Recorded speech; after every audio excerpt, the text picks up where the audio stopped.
So what I want to show you in this video is how to create a loose bind off or a loose casting off when you're knitting in the round or circular knitting like I have done here. And you don't want your items to be too tight or too restrictive.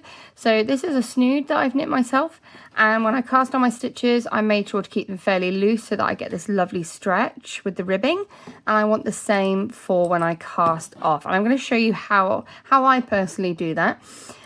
So we're knitting in the round, so I'm just going to get my stitches nice and comfy, excellent.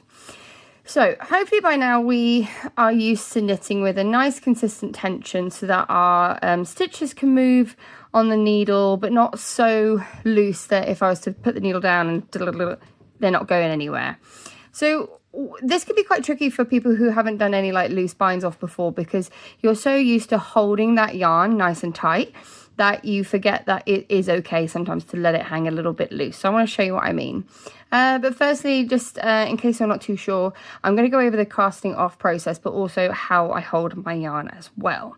So this is 4mm acrylic, 4mm. I'm using 4mm needles. This is double knit acrylic yarn.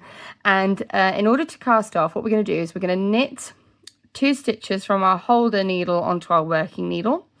And then we're going to take the first stitch we knit and then we're going to lift it up and over the second, and that's going to create this gorgeous like chain effect which you see on the casting on. Okay, so let's start off. We're going to go for knit 1 and knit 2, and then what we're going to do is we're going to take the first stitch that we knit, we're going to pick it up with our holder needle and we're going to lift it up and over the working needle, and I'm going to move the cable out the way so you can actually see what I'm doing. There we go. Let's try that again. So we're going to knit another stitch because we only ever want to have 2 stitches on our working needle, with the exception that when you work in the round obviously you have all your stitches there, but you can see there is a prominent or obvious gap. So where this gap is, you only ever want to have 2 stitches. Now I've got my 2 stitches, I'm going to take my holder needle, I'm going to pick up that first stitch and I'm going to pick it up and over the second. However, already you can see the second stitch is moving with me. So if you hold on to the yarn and hold onto the needle at the same time, so I'm just pinching it between my fingers and then lift it up and over, you won't lose that stitch. So that's how you cast off, and you just literally continue that all the way around. But like I said at the very beginning, we want to have a nice loose casting off. So what that means is when I wrap my yarn around, I'm not going to hold it too tightly. I'm just going to hold it fairly loosely. Not so loose that when I knit the stitch, I've got this massive gaping stitch that's just going to cause anarchy in my design. But what I mean is I want the stitch to be more relaxed. So what I tend to do is once I've knit that stitch, I then hold the yarn really, really loosely, and then I just gently lift my needle up, and then that creates a more relaxed stitch. And then I'm going to pick up that first stitch and put it over that second one. So again, I'm going to knit my stitch as usual, but then I'm going to lift the needle up, and it just helps to relax the stitches, add a little bit more yarn so I have a much looser tension with my casting off. Now I lift up and there we go. And that is how you cast off in the round with a looser tension. So now I'm going to do a magic trick, because I'm going to take the knitting away, and when it comes back it's only going to have, whoopsies, it's only going to have 1 or 2 stitches left on it, because I want to show you how to fully cast off in the round. Because actually, I may as well just keep talking, because what you've got to do is when you get to that final point with just 1 or 2 stitches, you know that gaping hole that I said at the very beginning, you know, this one here, there's an obvious gap or obvious divot from where the end stitch is and where that first one was. There is a way that you can join the round so that you don't have an obvious gaping hole, and I can't bother to do my magic trick, so what I'll do instead is a little time loop or a time lapse, yeah, time lapse.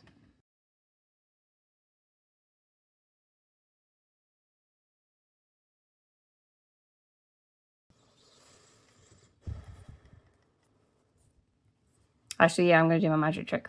Hold on. Yeah, I did my magic trick because it was a lot more comfortable. But here we are. I have cast off all but I've got technically three stitches. So I'm going to get down to my last one. Dun dun dun. Ba-dum. Right, awesome. So the last one is often a little bit trickier just because it's really loose. So you've just got to make sure that last one doesn't pop off. Okay, cool. So I said to you that there's going to be an obvious little divot or a little gap where the last stitch ends and the first stitch begins. And there's a way to get rid of that, or better hide it, should we say. So I'm going to cut myself a little tail, about 2 inches. Whoopsies. And then what I'm going to do is I'm going to find that first stitch. Where are you, first stitch? There you are.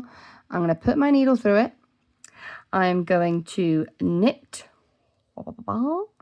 Almost like I'm creating a stitch. Almost. Oh, sorry. I'll do that again. I just realised you couldn't see. So what I'm going to do is I'm going to find that first stitch, which is just here, just above my thumbnail. There we go.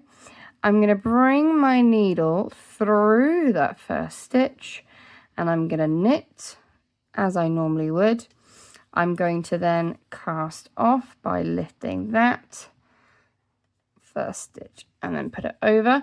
Now for this one, I haven't actually done it loose. I have actually done it quite tight. And then what I'm going to do is pull the needle up to loosen up that stitch. I'm going to grab that tail and I'm going to pull. And I'm going to pull nice and tight. There we go. And it creates, when you've then woven that in, it does create less of an obvious gap. Because when you weave it in, you're going to weave it in so that this yarn goes this way and it will hide that gap. It will hold it completely. In fact, why don't I just do it now? It just makes sense. Let me just grab a tapestry needle. Oh, no, there's stitch markers. No, there's stitch markers. There we go. All right. There we go. So what I mean by weaving in the end is I'm going to feed the tail into a tapestry needle. And now I'm going to take the needle and again, I'm going to feed it through that first stitch. So I feed it through that first stitch and I'm going to pull it through and then I'm going to go back to the last stitch and I'm going to put it through. With these plastic ones, you just got to twist a little bit. I prefer to use a metal one, but in solidarity with you guys, I'm going to use a plastic one and then pull. And there you go. See, it is virtually invisible. You cannot tell that happened. Like, you can't. Now, you're probably like, you can. Well, that's because you know it just happened. And I know this looks a bit dodgy here, but that's just because I didn't cast on enough stitches and I thought I could be sneaky and add them in. And it turns out, no, you really can't. But never mind. And now what I would do is I would feed this bit of yarn down. Whoop, doop, doo. Doop, doop, doo. By picking up the rib stitches on the inside, feed it down, and then I just give it a little snippy snip snip. But then that's it, that's done. I've got my own little snood. Oh, I love the stripes. I love a stripe. Oh, who doesn't love a stripe? But there you go, that's my lovely snood ready to go. I'm going to block it so I get a little bit more shape and structure. So you can't really see it very well, can you? Yeah, there you go. Stick them up. There you go. So I'll block it and then I'll have a little bit more shape and a little bit more structure to it and then it'll be ready to go. So there you go. Yay! I really hope you found that useful and as always, happy knitting!